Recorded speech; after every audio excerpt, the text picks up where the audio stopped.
تھوڑی دیر کے بعد انہیں احساس ہوا کہ 15,000 لوگ بھی نہیں آئیں گے. پھر انہوں نے اس کو 1/4 کر دیا, یعنی ٹوٹل جہاں پہ جگہ بچی جس میں لائٹر جلسہ ہوا وہ 8,000 لوگوں کی جگہ تھی. اس میں 4,000 ٹوٹل کرسیاں لگائی گئی تھی. 4,000 کرسیوں کی جگہ پر سٹیج اور سٹیج کے درمیان فاصلہ تھا. 2,000 کے قریب انٹرسٹنگلی اس میں پولیس والا شامل تھا. بالکل ایسا ہی ہے. ٹھیک ہے, 2,000 کے قریب 4,000 لوگوں کی بات ہو رہی ہے, زیادہ ہے. 4,000 کی بات ہو رہی ہے, اس میں سے 2,000 پولیس والے تھے. اچھا, پھر کراؤڈ جو باقی تھا, خواتین کے لیے انکلوجر علیحدہ 500 خواتین تھی میرے سننے میں تو یہ, لیکن اتنی تھی. لیکن اس کے بعد ہوا کیا کہ لوگوں کا ریئیکشن سٹیج پہ ہونے والی تقریروں کے حوالے سے واضح ہونے لگا. مثلا انہوں نے بہت غور سے سنا اسد کیسر کی تقریر کو, انہوں نے غور سے سنا بیرسٹر گوہر کی تقریر کو, انہوں نے غور سے سنا جنید اکبر کی تقریر کو.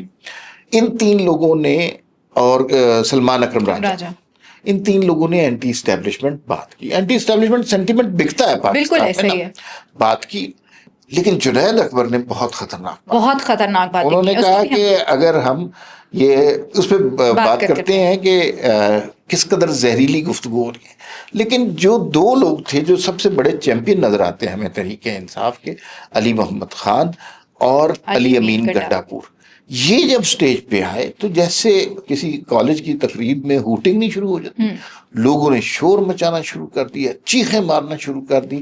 علی امین گڈھاپور کو تو جوتیاں بھی دکھائی گئیں اور شراب کی بوتلیں بھی دکھائی گئیں. آپ کو پتہ وہ انہی معاملوں کی وجہ سے معروف ہیں, اور لوگوں کا بس نہیں چلتا تھا انہیں کچا چباچ. ایسا ہی ہے. اس کا مطلب یہ ہے کہ وہ جو 4,000 لوگ تھے جو کہ کم تعداد میں تھے, ان کا کم از کم اعتبار علی امین گڈھاپور سے ختم چکا ہے. بالکل ایسا ہی ہے. تحریک انصاف کی قیادت جو ہے وہ بالکل ڈوبی ہوئی ہے, منتشر ہے, کسی کو کچھ سمجھ نہیں آ رہا. ڈویژن ہے. اپنی کانسٹیچوئنسی میں, اپنی حکومت کے اندر اگر یہ 4,000 لوگ جمع نہیں کر سکتے, 12 سال سے کام کر رہے ہیں نا, 12 سال سے, ہر سال کے حساب سے 1,000 لوگ تو آنے چاہیے, 12,000 تو لوگ آنے چاہیے. بالکل. لیکن 4,000 لوگ آئے ہیں تو 4 میں سے بھی 2,000 تو پولیس والے تھے. اور میں نے آپ کو بتایا تھا, ہم نے اس پروگرام میں ڈسکس کیا کہ تحریک انصاف اپنی تاریخ کا سب سے ناکام جلسہ. اور یہ واقعی عمار صاحب تاریخ کا بدترین جلسہ تھا ان کا, نظر آ رہی ہے وہ چیز. اب تھوڑا سا اگر آپ چاہیں تو ان زہریلی گفتگو کے بارے میں بات کر لیں جو جنید اکبر. عمار صاحب میں بڑی ڈس اپوائنٹ ہوئی ہوں جنید اکبر صاحب کی اس تقریر کو سن کے, کیونکہ میں سمجھتی تھی کہ وہ بڑے تھوڑے سینئر ہیں, صحیح سوچ سمجھ کے بات کرتے ہیں, لیکن انہوں نے شہداء کے حوالے سے بات کی. انہوں نے کہا تم ہمارے لوگوں کو اگر شہید کرو گے اور یہ سب کرو گے, جو تم لوگوں کے لوگ شہید ہو رہے ہیں پھر ہم ان کو شہید نہیں مانیں گے. بڑی زہریلی گفتگو تھے, بہت افسوس ہوا. مطلب شہداء جو ہماری اس سرزمین کے لیے اپنا خون دے رہے ہیں, ان کی ماؤں بہنوں بیٹیوں سے جا کے پوچھیں, اور یہ صاحب جو ہیں وہ یہ باتیں کر رہے ہیں. اور کمپیئر کس سے کر رہے ہیں آپ؟ اپنے 9 مئی کے واقعے میں جن لوگوں نے آگ لگائی, سرکاری تنصیبات پر حملہ کیا, عسکری تنصیبات پر حملہ کیا, شہداء کی یادگاروں کو نظر آتش کیا, اس گنڈے سے آپ مقابلہ کر رہے ہیں اس شخص کا جس نے سرحدوں پر اس ملک کی خاطر اپنا خون بہا اور جان دی. تو یہ کہ ہم آپ کے شہید کو تسلیم نہیں کرتے. پہلی بات تو یہ ہے کہ اس شہید کو آپ کی تسلیم کی ضرورت بھی نہیں. بالکل ایسا ہی ہے. اس نے یہ جو اپنی جان پاکستان کے لیے سرحدوں پہ قربان کی 2 مقاصد کی, اللہ کی رضا کے لیے اور پاکستان کی محبت کے لیے. اس میں کہیں جنید اکبر کا نام نہیں آتا. اور یہ ہر جلسے میں ایک ایسی سٹیٹمنٹ دے دیتے ہیں جس کی وجہ سے تحریک انصاف پر مزید سختیاں آتی ہیں. یہ جو اور میں آپ کو بتاؤں, فوج اپنے شہداء کے حوالے سے بڑی سنسٹیو ہے, ہونا بھی چاہیے. شہداء تو ہمیشہ زندہ رہیں گے, یہ کیسے کہہ سکتے ہیں ہم تسلیم نہیں کر سکتے. اور ان کے بارے میں کوئی بات, مطلب میں آپ کو بتاؤں کہ 9 مئی میں جو کچھ ہوا نا, کسی سٹیج پہ ہو سکتا ہے یہ بات معاف کر دی جائے کہ کور کمانڈر کے گھر پر حملہ کیا. بالکل ایسا ہی. کسی سٹیج پہ ہو سکتا ہے یہ بات معاف کر دی جائے کہ GHQ کے اوپر پتھراؤ کیا گیا اور اس کے دروازے پر یہ لوگ جھولتے رہے. کسی سٹیج پر ہو سکتا ہے یہ بات بھی معاف کر دی جائے کہ پشاور کا ریڈیو پاکستان جو کہ ایک تاریخی عمارت ہے اس کو نظر آتش کر دیا گیا. یہ سب کچھ معاف ہو سکتا ہے, لیکن ایک چیز جو معاف نہیں ہوگی 9 مئی کے حوالے سے وہ یہ ہے کہ شہداء کی یادگاروں کو نظر آتش کیا گیا تھا اور یہ وہ زخم ہے جو فوج کے سینے پہ لگا ہوا ہے. آپ جو مرضی کہہ لیں عمران خان کو کہ عمران خان سے ڈیل ہو گئی، بات ہو گئی، یہ وہ، جب تک یہ زخم ہرا رہے گا یہ کبھی بھی ڈیل نہیں ہو سکتی. میں عمار صاحب جنید اکبر یا پی ٹی آئی کی وہ قیادت جو اسٹیبلشمنٹ کے اوپر تنقید کرتی ہے، ان شہدا اسپیشلی شہدا کے اوپر جو تنقید کرتی ہے، میں ان کو کہوں گی جا کے اپنے بچوں کو یا خود جا کے بارڈرز پہ کھڑے ہوں اور پھر میں دیکھوں گی کہ ایک رات بھی وہ کس طرح گزار سکتے ہیں. بالکل صحیح بہت بات ہے. بہت مشکل ہے یہ چیز. بالکل. لیکن ان کو یہ ایسے بیانات دینے سے گریز کرنا چاہیے، ادروائز تو ان کی بہت زیادہ پوزیشن خراب ہو جائے گی. یہ دیکھیے ایک سٹیج پر کیا ہو رہا ہے، یہاں پر ہم بنیان المرصوص بھارت سے جنگ جیت چکے ہیں، دوسری سٹیج پہ UNGA میں آپ نے دیکھا کہ پاکستان کے کتنے احترام موجود، دنیا پاکستان کو عزت کی نگاہ سے دیکھے. تو اس سٹیج پر پاکستان کو، پاکستان کی عسکری قیادت کو، پاکستان ایز ایک کنٹری اگر کوئی بدنام کرنے کی کوشش کرے گا، ظاہر ہے وہ ہمارا دشمن ہوگا. ہمارے شہداء کی کوئی توہین کرے گا تو ظاہر ہے وہ ہمارا دشمن ہوگا یا دشمن کے ایجنڈے پر کام کر رہا ہوگا. اچھا عمار صاحب، جلسے کے حوالے سے میں ایک آپ کا اور پوائنٹ آف ویو لینا چاہوں گی. آپ کو یاد ہوگا کہ اگست میں ان لوگوں نے کہا تھا کہ ہم جو ہے وہ 90 دن کا ایک الٹیمیٹم دے دیا تھا کہ خان صاحب کو رہا کر دیں گے. ٹھیک ہے، اب مجھے یہ تھا کہ شاید اس جلسے میں کوئی بہت بڑی تحریک کا اعلان کریں گے کہ اکتوبر میں تقریباً کچھ ہی دن رہ گئے ہیں اس وہ 90 ڈیز کا الٹیمیٹم بھی ختم ہونے میں. کوئی اعلان نہیں کیا گیا، کوئی اگلا لاہ عمل نہیں دیا گیا. مطلب ایک تقاریروں کا بھی جو ربط تھا وہ بھی بہت ہی خراب تھا. کہ یوزلی ہوتا یہ ہے کہ پہلے جو ہے وہ ادھر کی قیادت تقریر کرتی ہے، اس کے بعد پھر جو سینئر لیڈرشپ ہے وہ اپنی تقریر کرتی ہے اور کوئی ایسا لاہ عمل دیتی ہے. اس جلسے میں کچھ بھی ایسا ہمیں سنائی نہیں دیا. خان صاحب کی اصل تو مقصد یہ تھا نا کہ خان صاحب کی رہائی کے لیے آپ لوگوں کے سینٹیمنٹس کو دیکھ رہے ہیں، آپ دیکھ رہے ہیں کہ لوگ کتنے اکٹھے ہوں گے، لیکن نہیں، وہ چیز نہیں ہوئی. اور دوسرا پوائنٹ یہ ہے کہ وہاں میں علیمہ خان صاحبہ کی ایک اسٹیٹمنٹ آئی، انہوں نے کارکنان نے کہا کہ جی اب یہ تو ناکام ہو چکے ہیں، اب علیمہ خان صاحبہ کو کہا ہے کہ آپ جو ہے وہ اڈیالہ جیل کے باہر لوگوں کو بلائیں. ایسا ہو سکتا ہے؟ تو کئی دفعہ بلا چکی ہیں، لیکن نہیں آتے. اور ایک تو یہ بات، جب یہ عالیہ حمزہ نے بھی یہ بات کی ہے، لوگ نہیں آتے. اچھا میں آپ کو بتاؤں، لوگ مایوس بھی ہو، میں یہ صرف عمران خان کی بات نہیں، جب نواز شریف صاحب کوٹ لکھپت میں قید تھے 200-250 سے زیادہ لوگ نہیں نکلے. یہ بات تسلیم کرنی چاہیے. روز نہیں لوگ احتجاج کر سکتے، ونس ان اے بلو مون ہو سکتے. اس جلسے کے بنیادی طور پہ تحریک انصاف نے 2 مقاصد بتائے تھے. عمران خان کی فرمائش پر یہ جلسہ کیا گیا تھا. پہلا مقصد عمران خان کی رہائی تھا، جو بے شک یہ 10,000 لوگ بھی ہوتے تو ان کے بس میں نہیں تھا.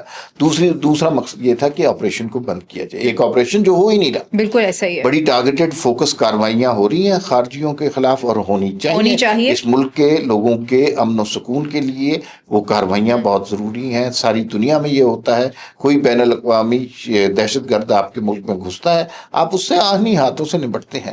اور جیسا یہ جلسہ تھا، اگر یہ جلسوں کے بل پر خان صاحب کو رہائی کرانا چاہتے ہیں تو اس جلسے کے بل پر تو خان صاحب 100 سال تک رہا نہیں ہو سکتے. 100 سال تک بہت مشکل ہے. اب ذرا دوسری جانب جو ہے وہ کشمیر میں بھی ایک احتجاج شروع ہونے جا رہا ہے. عوامی جوائنٹ عوامی ایکشن کمیٹی ہے جو احتجاج کرنے جا رہی ہے. ہمارے سب ان کا ایجنڈا ایک ہی ہے کہ انڈیا کی طرف سے، را کی طرف سے ان کو فنڈنگ دی جا رہی ہے اور کشمیر کے اندر انتشار پھیلانے کی کوشش کی جا رہی ہے. وہ یہی ایک پوائنٹ آف ویو ہے کہ ایک طرف پاکستان کی جو اتنی بڑی پاکستان نے کامیابیاں سمیٹی ہیں بنیان المرصوص کے بعد، ابھی وزیر اعظم کی اسپیچ کے بعد، تو یہ اس سب کو سبوتاج کرنے کا بھی ایک ایجنڈا ہو سکتا ہے. آپ کو لگتا ہے؟ نہیں، جوائنٹ ایکشن کمیٹی نا کل ان کی ہڑتال ہے اور سارے کشمیر میں انہوں نے ہڑتال کا اعلان کیا. پہلے بھی گزشتہ برس بھی انہوں نے جب اس طرح کی حرکت کی تھی، بڑی تکلیف دہ ویژولز ہم بالکل ایسا ہی ہے، پولیس کو مارا جا رہا ہے اور سرکاری گاڑیاں نظر آتش کی جا رہی ہیں. اس دفعہ آزاد کشمیر حکومت زیادہ تیار ہے. لیکن ایک بڑی دلچسپ آپ کو بات بتاؤں، جوائنٹ ایکشن کمیٹی نے اعلان کیا کہ ہمارے 38 مطالبات ہیں، جب تک یہ مانے نہیں جائیں گے ہم اپنی ہڑتال کی کال سے پیچھے نہیں ہٹیں گے. حکومت پاکستان نے اپنے 2 وزراء، ایک امیر مقام صاحب اور ایک فضل کریم، یہ کیا نام ہے ان کا، طارق فضل چودھری، ان دونوں کو وہاں بھیجا. میٹنگ ہوئی جوائنٹ ایکشن کمیٹی کے لوگوں کے ساتھ بیٹھ کر، اور اس میں سے 36 مطالبات مان لیے گئے. اگر کوئی ڈائلوگ ہوتا ہے، آپ کے 38 مطالبات ہیں، اس میں سے 36 مطالبات تسلیم ہو گئے، تو آپ اپنی کامیابی کا جشن منائیں، ہڑتال کینسل کریں گے.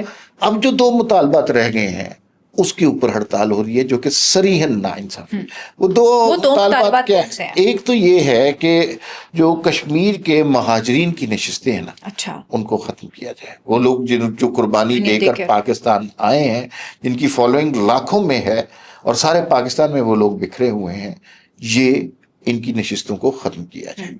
دوسرا, اشرافیہ کی مراد کو ختم کیا جائے. مراد کیا لے رہے ہیں؟ میں آپ کو بتاؤں کہ میرا خود بھی چکر لگتا رہتا ہے, اور میں وزیر اعظم آزاد کشمیر صاحب سے بھی سلام دعا ہے. تو بھائی چائے کے ساتھ 2 بسکٹ ملتے ہیں, لباس ان کا انتہائی سادہ ہے, گاڑیاں کوئی ایسی خاص ہے نہیں, کوئی کرپشن کا قصہ وہاں پر ہو نہیں سکتا. تو بس یہ پھر اس کا مطلب ہے کہ یہ بغض ہے, اور ان کی کوشش یہ ہے کہ یہ فساد کریٹ کیا جائے. دنیا میں پاکستان کی جو عزت ہو رہی ہے اس سارے عمل کو سبوتاش کیا جائے, اور پاکستان کی بے انتہا عزت ہو رہی ہے.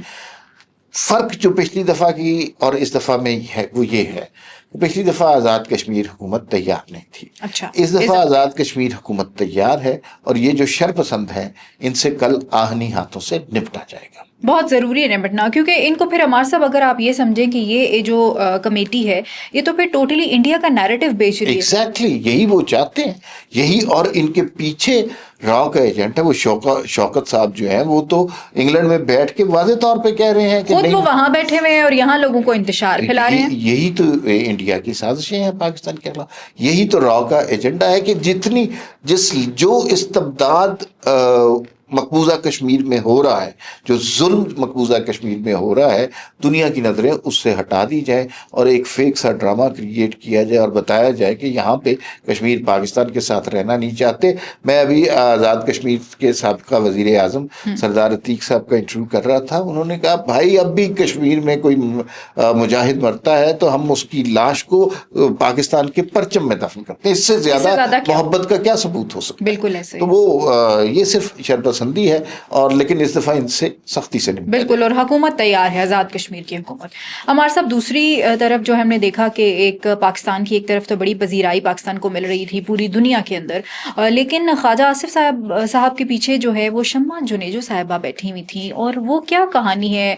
میں ابھی شمع جنیجو صاحبہ کا ٹویٹ دیکھ رہی تھی, انہوں نے کہا میں تو بالکل, مجھے اس وفد میں بھیجا گیا تھا, میں نے وزیر اعظم کی جو تقاریر لکھی ہے اس میں بھی میں نے پارٹیسپیٹ کیا, اور سب کو پتا تھا کہ یہ کیا ہے. ایک طرف پاکستان کو ساری دنیا میں عزت مل رہی ہے, دوسری طرف اس ٹائم پہ, یہ ٹائمنگ بہت امپورٹنٹ ہے, اس ٹائم پہ یہ پروپیگنڈا جو سارا کیا گیا یہ کیوں کیا جا رہا ہے؟ دیکھیں, اسے حماقت بھی کہا جا سکتا ہے اور بہت بڑی بیوقوفی بھی کہا جا سکتا ہے, اس لیے کہ یہ جو شمع جنیجو صاحبہ کا جو ایشو کریٹ ہوا, اتنی واضح قسم کی اس میں غلطیاں کی گئی ہیں, آپ اپنا کوئی پراپر سٹانس لینے سے ہی قاصر ہیں.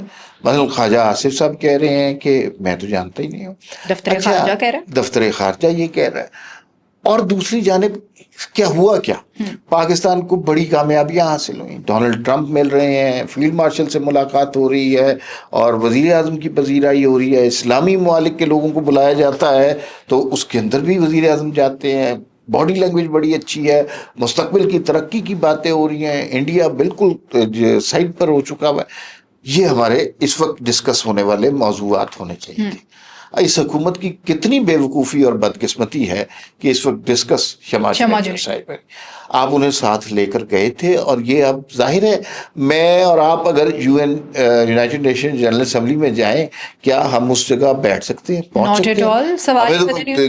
آدمی گیٹ سے نہ داخل ہونے, آپ کا نام چاہتا ہے, بالکل نام میرے میں 6 مہینے پہلے جاتا ہوگا, پتہ نہیں کون سی ویریفیکیشنز ہوتی ہوں گی, وہ ہوئی ہوں گی نا. وہ جو نشست ملی ہے تو وہ کہیں سے بیٹھائی ہوگی, اور خواجہ یہ نہیں ہو سکتا کہ خواجہ آصف کو ان کا علم نہ ہو. اب پھر ٹریجڈی یہ ہے کہ لوگ جو ہیں ان کے پرانے ٹویٹس نکال رہے ہیں شمع جنیجو صاحبہ کی کہ انہوں نے اسرائیل کی حمایت کی تھی, ان کے ٹویٹ نکال رہے ہیں کہ وہ پیپلز پارٹی سے تعلق رکھتی ہیں, اور وزیر اعظم پاکستان کے ساتھ, آصف زرداری کے ساتھ, سب کے ساتھ ان کے پکچرز ہیں.